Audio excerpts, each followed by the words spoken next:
بسم الله الرحمن الرحيم، والصلاة والسلام على أشرف الأنبياء والمرسلين سيدنا محمد الصادق الأمين. أما بعد، كيف حالكم يا شباب؟ إن شاء الله تكونوا بخير وصحة وعافية. بإذن الله حنتكلم اليوم عن الأنتي كف دراجز. طبعا في البداية لازم نتكلم عن الكف. تعريف الكف هي عبارة عن any irritant substance cause stimulation of the cuff receptor. تمام. الآن الكف ريسبتور الموجودة عندنا الكف ريسبتور الموجودة عندنا يا إما تنشن ريسبتور يا إما ستريتش ريسبتور. والكف ريسبتور يا اما تكون موجوده بريفرالي في اللنج يا اما تكون موجوده سنترالي في السنترال نيرفس سيستم. فاي حاجه موجوده في اللنج عملت على تهيج الكف ريسبتور ستؤدي الى حدوث كف ريفلكس، ستنبه الكف ريفلكس او الكف ريسبتور الموجوده في السي ان اس، حينجم عن ذلك حدوث الكف او السعال. طيب، كلام جميل جدا. الان الكف او الجحه او السعال بنصنفها لكذا نوع. التصنيف الاول للكف عشان نكون فاهمين، يعني التصنيف الأول للكف إنه إحنا نصنف الكف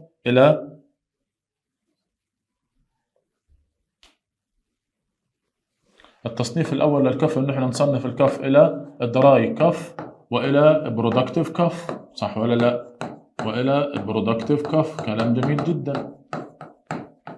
طب ليش إحنا بنصنف الكف إلى الدراي كف وإلى برودكتيف كف؟ لأنه العلاج تبع الدراي كف مختلف تماما عن علاج تبع البرودكتيف كف. يعني الجحة لما يكون معاها بلغم المطلوب مني ان انا اتخلص من البلغم، سواء اني احلل البلغم واعمل على اذابته وبكده بتسهل عملية خروجه من الجسم، او انه انا اطرد البلغم بدواء طارد للبلغم ميوكوليتيك او اكسبكتورانت دراجز. اما لو كان سبب الجحة اما لو كانت الجحة جافة فكل المطلوب مني ان انا اثبط الريسبتور بتاع الكف الموجود في اللنج او الموجود في السي ان اس. فعشان كده لازم اعرف نوع الجحه. وفعلا لما اي مريض يمشي لاي صيدليه او يشكي لاي دكتور، يا دكتور انا عندي جحه، الدكتور اول سؤال بيساله له او الصيدلاني اول سؤال بيساله له الجحه اللي عندك معاها بلغم ولا جحه جافه؟ ليش؟ لانه الادويه بتاعت الجحه اللي معاها بلغم مختلفه تماما عن ادويه الدراي كف او عن ادويه الجحه اللي بتكون جافه. كلام جميل جدا. هذا التصنيف الاول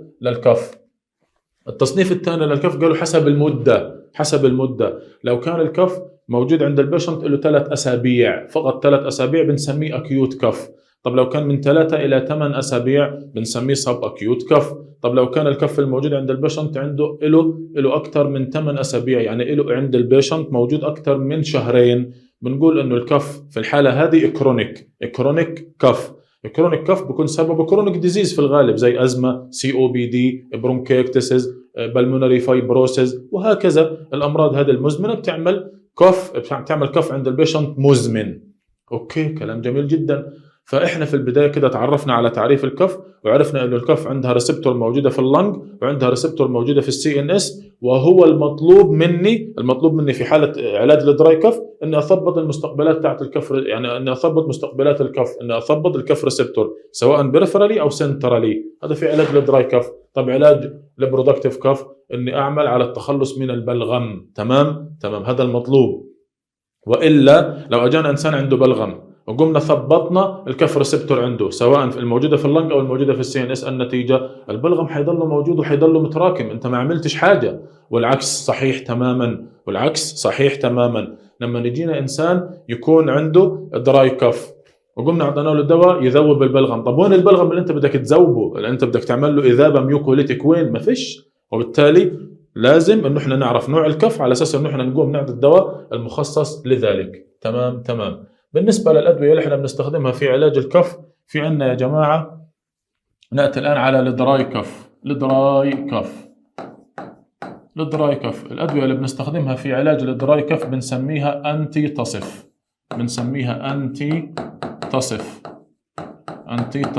دراجز. كلام جميل جدا. ايش فكره الادويه هذه؟ انسان عنده جحه جافه يعني فيش فيها بلغم، كل المطلوب مني ان اثبط الكف ريسبتور في اللنج او اثبط الكف ريسبتور في السي ان اس. طيب ايش الادويه اللي تابعه للانتي تصف؟ قالوا والله في عندنا اول حاجه ممكن اني استخدمها في علاج الدراي كف ستيم ووتر. ايش الستيم ووتر؟ بخار الماء. لو اجانا انسان عنده جحه جافه بنقول له انه حاول تجيب حله او تجيب طنجره او تجيب اي حاجه، المهم يعني تجيب حاجه تغلي ميه مغليه واستنشق بخار الماء تبع المية المغلية. بخار الماء في حد ذاته بلين الرئتين ويعمل على فتح الشعب الهوائية وفتح الايرواي، وبرضه بخار الماء يعمل على تثبيط مستقبلات الكف على مستوى اللنج. وبالتالي الستيم ووتر اللي هو بخار الماء جميل جدا في علاج لدراي كف. كلام جميل جدا، هذه معلومة مهمة. ماشي اوكي. طيب ايش في عندنا حاجة ممكن اني استخدمها في علاج الدراي كف بحيث انها تثبط الكف ريسبتور الموجودة في اللنج؟ في عندنا دواء اسمه بنزونيتات. البنزونيتات دراجز. الدواء هذا احنا بنستخدمه من اجل انه يعمل على تثبيط الكف ريسبتور في البريفرال يعني في اللنج فعلا، وتجيب نتيجة جميلة جدا. لكن نخلي بالنا انه البنزونيتات بتعارض مع الاطفال وممنوع استخدامه عند النساء الحوامل، فممنوع نستخدم الدواء هذا. طيب في عندنا دواء برضه بثبط الكف ريسبتور الموجودة في اللنج اسمه كلوبيراستين. الدواء هذا بثبط الكف ريسبتور الموجودة في اللنج، وبالتالي كده بنكون احنا تخلصنا من الجحة الجافة، مش محتاجين، فيش عندنا بلغم اصلا عشان نتخلص منه. فالدواء هذا الاثنين هدول بثبطوا الكف ريسبتور الموجودات في اللنج. كلام جميل جدا. طيب نأتي الآن على دواء يثبط الكف ريسبتور الموجود في السي ان اس. مين الدواء اللي بيعمل الحاجة هذه؟ الأوبيويد، مسكنات الألم القوية تعمل على تثبيط الكف ريسبتور الموجودة في البرين. قديما كان المورفين، الأشخاص اللي عندهم قحة لما يستخدم المورفين لقوا إنه المورفين بيوقف القحة، وبرضه لقوا إنه المورفين بيعالج الإسهال، لأنه المورفين بيعمل كونستيبيشن والمورفين بيوقف القحة. هذا من ضمن الأعراض الجانبية تبعته. فممكن إن أنا أستخدم المورفين في علاج الضيارية، ممكن إني أستخدم المورفين في علاج الدراي كف لأنه بيثبط الكف ريسبتور الموجودة في السي ان اس. هذه حاجة كويسة. لكن انت بتتكلم عن مورفين، انت متصور المصيبة وين؟ المورفين بيعمل ادمان.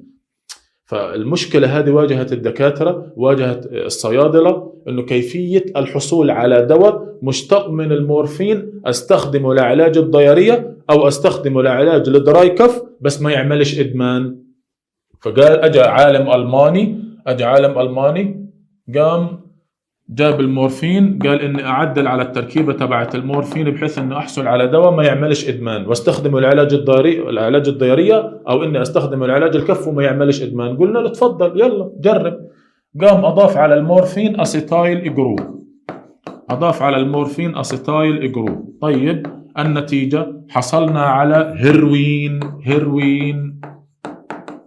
وبالمناسبه بقي طبعا الهيروين بيعمل ادمان اشد من المورفين، لكن في بدايه اكتشافه لا، هم بالنسبه لهم انه اخترعوا دواء جديد واكتشفوا دواء جديد ما سبقكم به احد من العالمين، يعني دواء جديد جدا. فبقي الهيروين من سنه 1898 الى سنه 1900، يعني سنتين كاملات، يباع في الاسواق على انه دواء جميل جدا وفعال في علاج الضياريه وفي علاج الدراي كف، في حين انه توفى عدد كبير جدا من الناس بسببه، لانه عمل لهم ادمان وعمل عندهم مشاكل كثيره جدا. فبعد كده سحبوا الهيروين من جميع الاسواق، لانه يعني اثبت فشله. اي نعم عالج الكف، عالج الدراي كف، وعالج الضياريه، لكن عمل ادمان وعمل وفاه، سبب وفاه عند ناس، عند عدد لا باس به من الناس. فقالوا طيب احنا ايش الحل؟ قالوا ممكن نحل المسألة هذه انه احنا نعدل في التركيبة تاعت المورفين تاني. طب قلنا عدلوا يلا. فاضافوا على المورفين ميثايل جروب اللي هي CH3، فاعطاني كوديين. طيب فالكوديين عبارة عن مورفين اضفنا له ميثايل جروب اللي هي CH3.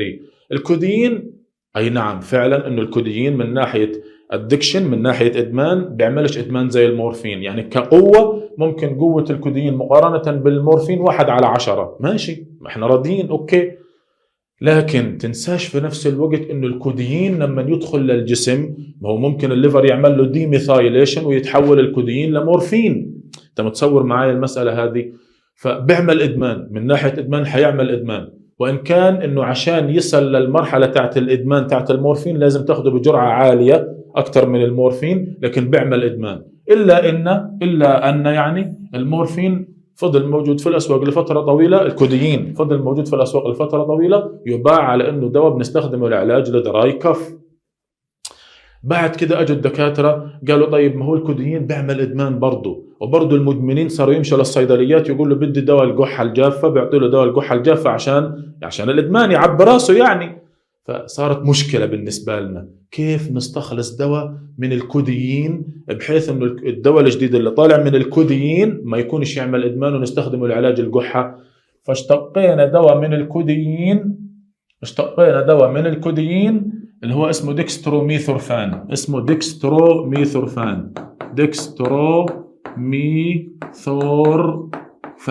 ديكستروميثورفان هذا عبارة عن دواء موجود في الأسواق ويتم استخدامه على نطاق واسع لعلاج الدراي كف.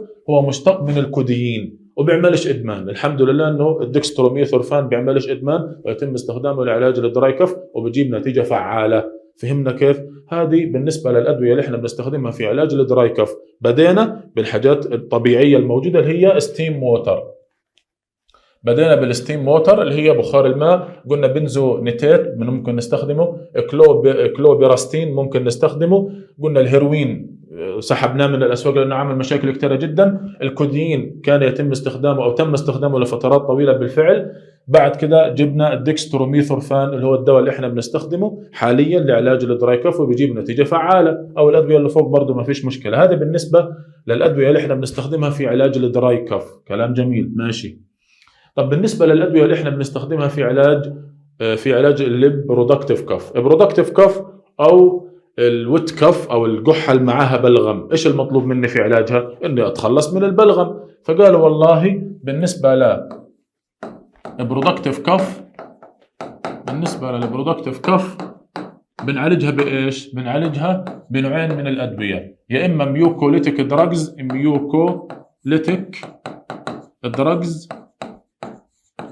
يا اما انه احنا نعالجها عن طريق اكسبكتورانت دراجز، تمام. ميوكوليتيك دراجز يعني من اسمها ميوكوليتيك دراجز، لما تسمع ان الدواء هذا ميوكوليتيك يعني دواء يعمل على اذابه البلغم. كيف يعني دواء يعمل على اذابه البلغم؟ يعني دواء يعمل على زياده اللزوجه، الفيسكوسيتي تاعت البلغم، بحيث انه لما نزود اللزوجه تبعته تسهل عمليه اخراجه من اللنج. هذه الفكره تاعت الميوكوليتيك دراجز. والميوكوليتيك دراجز بتشمل عندنا يا جماعه 3 ادويه اساسيه. الدواء الاول اسمه برومهكسين، الدواء الثاني اسمه امبروكسولول، الدواء الثالث اسمه اسيتايل سيستين. هذه الأدوية تعمل على إذابة البلغم. كيف بتعمل على إذابة البلغم؟ إنه الأدوية هذه تعمل على زيادة لزوجة البلغم وبالتالي تسهل عملية إخراجه. كلام جميل جدا. هنتكلم كم معلومة عن الأدوية هذه. بالنسبة للبرومهكسين، الدواء هذا لقيناه من ضمن الأعراض الجانبية تبعته إنه بزود ال HCl على مستوى المعدة، وبالتالي لو أجانا إنسان عنده بيبتيك ألسر رجاء ما تستخدملهوش شيء، ما تستخدمش للمريض هذا برومهكسين. ماشي. طيب بالنسبة للأمبروكسولول دواء جميل ويتم استخدامه في علاج الكحة وبيجيب نتيجة فعالة، ما فيش أي مشكلة. طيب بالنسبة للأسيتايل سيستين، برضو الأسيتايل سيستين دواء جميل ويتم استخدامه لعلاج الكحة اللي معاها بلغم. لكن في معلومة حنقولها عن الأسيتايل سيستين. الأسيتايل سيستين من ضمن استخداماته الأخرى غير كونه دواء يتم استخدامه في علاج الكحة الرطبة أو الكحة اللي معاها بلغم، ممكن أنا أستخدم الأسيتايل سيستين في علاج الباراسيتامول توكسيسيتي. في حالة الباراسيتامول توكسيسيتي ممكن أني أستخدم الأسيتايل سيستين. قالوا كيف؟ نيجي نتكلم عن الموضوع هذا هنا.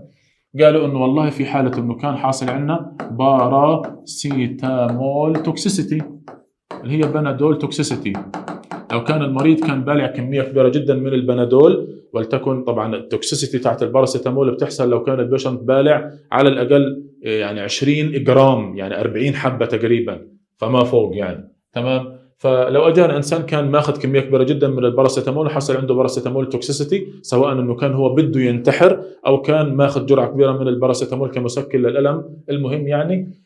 فالبيشنت هذا هي الحاجه المشكله الموجوده عندنا وين؟ انه الباراسيتامول يتحول الى ماده سامه، والماده السامه هذه تؤثر سلبا على الليفر. ماشي. طيب لما المادة السامة اللي بتطلع من الباراسيتامول تؤثر سلبا على الليفر، ايش حتعمل في الليفر؟ حتعمل في الليفر نيكروسيز، هتعمل في الليفر نيكروسيس. طيب مين اللي بيجي بتخلص من النيكروسيس هذا او بيساعد الليفر في التخلص من المشكله الحاصله فيه؟ عندنا ماده اسمها جلوتاثيون. جلوتاثيون، الماده هذه تعمل على تخليص الليفر من الفري راديكال اللي كثيره جدا الموجوده في الباراسيتامول. الباراسيتامول يحتوي على كميه كبيره من الفري راديكال. الفري راديكال هذه تعمل على تدمير الليفر، تعمل في الليفر نيكروسيس. الجلوتاثيون هذا يعمل على تخلص الليفر من الفري راديكال اللي موجوده في الباراسيتامول. لكن الجلوتاثيون ذات نفسه مع زياده او وجود كميه كبيره جدا من الباراسيتامول مش هيقدر يغطي كل الكم هذا الموجود، فحيتحول الجلوتاثيون الى اوكسيدايز يعني هيحصل له اكسده، مش هيقدر يشتغل. مفروض الجلوتاثيون عشان يشتغل يكون في حاله ريديوسد، مفروض يكون في حاله ريديوسد يعني في حاله اختزال عشان يقدر يشتغل، وعلى اساس انه يقدر يتخلص من الفري راديكال. قالوا الاسيتايل سيستين عباره عن ماده، الاسيتايل سيستين الدواء هذا يحتوي على اس اتش جروب. احنا اللي بعنينا الاتش هذه الموجوده وين؟ في الاسيتايل سيستين. الاس اتش اسيتايل سيستين، الاتش هذه الموجوده مع الاس اتش اللي بتكون موجوده داخل الاسيتايل سيستين احنا محتاجينها. ليش؟ على اساس انه حناخذ الاتش هذه نقوم من خلالها نحول الناد بي الى ناد بي اتش. الناد بي بتحول الى ناد بي اتش عن طريق انزيم اسمه جلوكوز 6 فوسفات دي هيدروجينيز انزيم. الانزيم هذا موجود بحول الناد بي الى ناد بي اتش. لما نحول الناد بي الى ناد بي اتش، شايفين الاتش هذه هي اجت من وين؟ اجت من الاس اتش اللي كانت موجوده في التركيبه الداخليه للاسيتايل سيستين. يعني الاسيتايل سيستين يحتوي على اتش، خلينا احنا نتكلم على الاتش الهيدروجين. الاسيتايل سيستين يحتوي على هيدروجين، حيقوم الهيدروجين هذا ناخده ونوديه للانزيم اللي اسمه جلوكوز 6 فوسفات دي هيدروجينيز انزيم. الانزيم هذا بدوره حيحول الناد بي الى ناد بي اتش. شايفين الاتش هذه هنعطيها للجلوتاثيون، فالجلوتاثيون سيتحول من حالته المؤكسده الى حالته المختزله، فحيصير اكتف، فكده بيقوم يتخلص لنا من الفري راديكال الموجوده في الليفر، وبالتالي كده احنا بنكون سيطرنا على النكروسيس اللي قاعد بتغلغل جوا الليفر. تمام؟ يعني كل الفكره انه احنا حناخذ الهيدروجين هذه حنعطيها للجلوتاثيون من اجل انه احنا نخلي الجلوتاثيون شغال في حاله اكتيفيتي، على اساس انه يتغلب على الكميه الكبيره من المواد السامه الموجوده في الليفر. هذه الفكره كلها، يعني عشان ما نتعبكوش او ما نلخمكوش في تفاصيل كثيره معقده. ماشي؟ طيب 100%. طب نيجي حاليا على نكمل في الادويه اللي احنا بنستخدمها في علاج القحه الرطبه او القحه اللي معاها بلغم. قلنا في عندنا اسيتايل سيستين بنستخدمه في حاله الباراسيتامول توكسيسيتي، وبنستخدم العلاج القحه الرطبه امبروكسولول وبرومهكسين. طيب برضه ممكن نستخدم الادويه هذه طالما انها مذيبه للبلغم، وقلنا شغاله بميكانيزم انها تعمل على زياده الفيسكوسيتي اللزوجه في البلغم، وبالتالي تسهل عمليه اخراجه.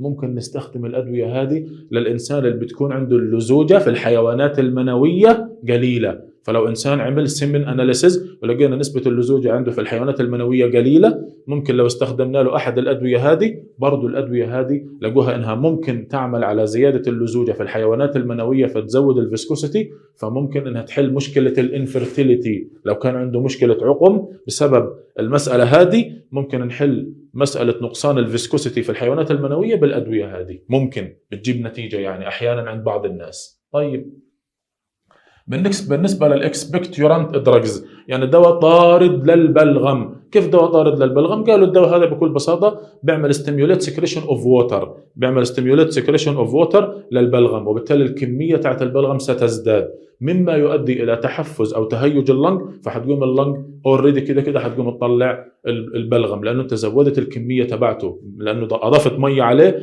فكده بيحصل تهيج زياده في اللنج، فحتقوم تقح، فحيطلع البلغم مع القحه. هذه فكرة الأدوية الطاردة للبلغم، وبتشمل دواء اسمه بوتاسيوم أيوديد. تمام؟ طبعا البوتاسيوم أيوديد تم ذكره أو تم ذكره، إحنا ذكرنا اسمه وين؟ في علاج الثايروتوكسيكوسيس كرايسيس. لما يجينا إنسان عنده الثيرويد مرتفع جدا بنقول له يقوم يستخدم البوتاسيوم أيودين على شكل نقاط في الفم، 10 نقاط كل 8 ساعات، 10 نقاط كل 8 ساعات، على أساس إنه بيقوم بثبط الثيرويد إنزيم. تمام. وقلنا برضه بنستخدمه قبل العملية، قبل الثيرويد سيرجري، على أساس إنه يثبط الثيرويد جلاند من تصنيع التي 3 وتي 4. فهو نفسه ذات الدواء ممكن نستخدمه لعلاج العلاج القحة اللي بيكون معاها بلغم، هذا البوتاسيوم أيودين. الأعراض الجانبية للدواء هذا طالما إنه في يود أكيد حيعمل ثيرويد ديسفانكشن، هذا العرض الأول الجانبي له as adverse effect. الحاجة الثانية لقينا إنه البوتاسيوم أيوديد أو بوتاسيوم أيودين الدواء هذا بيعمل ميتاليك تيست، بيعمل طعم معدني في الفم أو في الحلق يعني. الحاجة الثالثة ممكن الدواء هذا يعمل allergic reaction. فهذا الأعراض الجانبية للدواء هذا. بالنسبة لأذر expectorant drugs موجودة عندنا، في عندنا أمونيوم كلورايد برضو يعتبر دواء طارد للبلغم وممكن إنه إحنا نستخدمه، برضو يعتبر دواء طارد للبلغم وممكن إنه إحنا نقوم نستخدمه. تمام. برضو يعتبر دواء طارد للبلغم وممكن إنه إحنا نقوم نستخدمه. فهذه الأدوية سواء الاكسبكتورانت دراجز او الميوكوليتيك دراجز احنا بنستخدمها في علاج البرودكتيف كف اللي هي القحه اللي بيكون معاها بلغم. طيب مين الاشخاص اللي انا حاعطيهم ادويه للقحه؟ طبعا دواء القحه عشان تكونوا عارفين كويس، الدواء تبع القحه او تريتمنت اوف كف بيشمل حاجتين، سبيسيفيك تريتمنت ونوت سبيسيفيك تريتمنت. كل الكلام اللي انا ذكرته عباره عن نوت سبيسيفيك تريتمنت، لانه انا بعالج سيبتوم، بعالج قحه كسيبتوم، فبعتبر الادويه هذه كلها اللي انا ذكرتها سواء علاج للدراي كف او علاج برودكتيف كف بعتبرها نوت سبيسيفيك تريتمنت. طب السبيسيفيك تريتمنت اوف ذا اندرلايننج كوز، عالج السبب. السبيسيفيك تريتمنت للكف انك تعالج السبب العامل القحه. لو كان السبب العامل القحه ازمه هتقوم تعطي البيشنت برونكو دايليتور وتعطي له كورتيزول وهكذا. لو كان السبب العامل القحة نيومونيا عالج الانفكشن، عالج النيومونيا. لو كان تي بي عالج التي بي بانتي توبركلوس دراجز وهكذا. فالسبيسيفيك تريتمنت انه انت تعالج السبب. تمام. فهذه معلومة مهمة لابد انه احنا نركز عليها. طب مين الاشخاص اللي احنا بنعطيهم ادوية القحة؟ بيشنت عنده كرونيك كف لانه عنده كرونيك ريسبيراتوري ديزيز، مريض عنده ازمة او سي او بي دي او بالمونري فايبروسيس، اكيد حنقوم نعطي له دواء لعلاج القحة اللي بتكون موجودة عنده. ثاني ممكن بعد العمليات الجراحيه، ما هو احيانا اثناء العمليه الجراحيه بنقوم يعني ندخل الانتيوبيشن للبيشنت، انتيوبيشن الانابيب بتاعت التنفس اللي بنقوم ندخلها للبيشنت اثناء العمليات الجراحيه. ممكن الحاجه هذه تعمل اريتيشن على مستوى الايرواي وينجم عن ذلك بلغم، تكون للبلغم، فبنقوم نعطي ميوكوليتيك دراجز للبيشنت بعد العمليات الجراحيه. او لما